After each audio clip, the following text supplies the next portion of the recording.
What's up, everybody? It's the Roundtable Sports Podcast. Today, we're taking a look back at the top 20 plays from Tee Higgins in his rookie season in 2020 with the Cincinnati Bengals.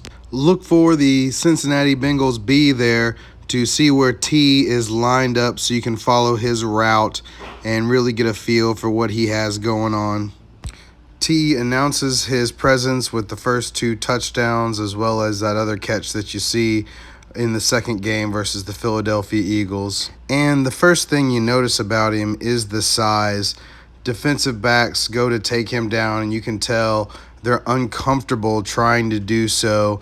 And it's not just that he has the speed, carrying his pads well with his strength, and with that size, putting all those things together makes him a formidable presence in the defensive backfield. I mean, when defensive backs go to take him down, they really have to set their feet, and a lot of times he leaves them flat-footed because they just know that they're going to have trouble with him, and it must be an intimidating thing to have a guy that's 6'4", 216 coming at you with the speed that he is. I mean, he moves at that abnormal rate that you see with some of the more successful, bigger wide receivers. And of course, it was just the first pick of the second round, but he goes into the flock of other big receivers like DK, A.J. Brown, Michael Thomas before him that run a little slower on their 40 time, so they slip to the second round, and then they use their superior size-speed combo to beat up on defensive backs.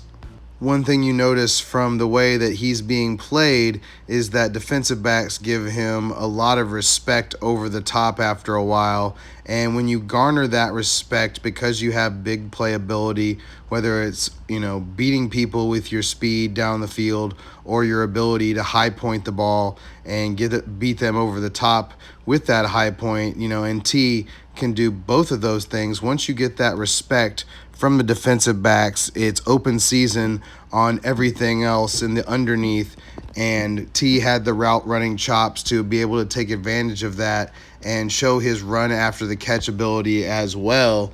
And once Joe Burrow went out, that went up a lot because they weren't able to target him downfield as much, so they had to rely on his run after the catch ability, and he was able to do that, and I like the way he looked doing so. He's fluid with the ball. He's got those long strides, but they're really quick, and he's got quick feet to go with them, so he's able to stride it out as well as make you miss. So you throw together all this strength, his ability to high point the ball and beat people down the field, even if the defensive back is there with him, his ability to beat guys in the second level and make extra yards after the throw.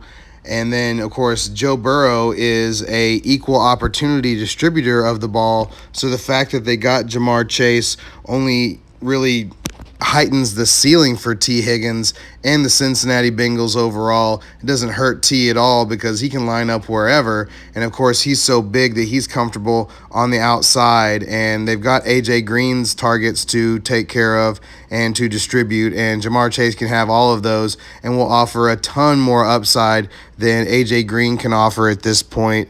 And, I think that T and Jamar alike will probably get a lot of the respect that A.J. used to get over the top. I think both these guys can thrive with Joe Burrow and get it done.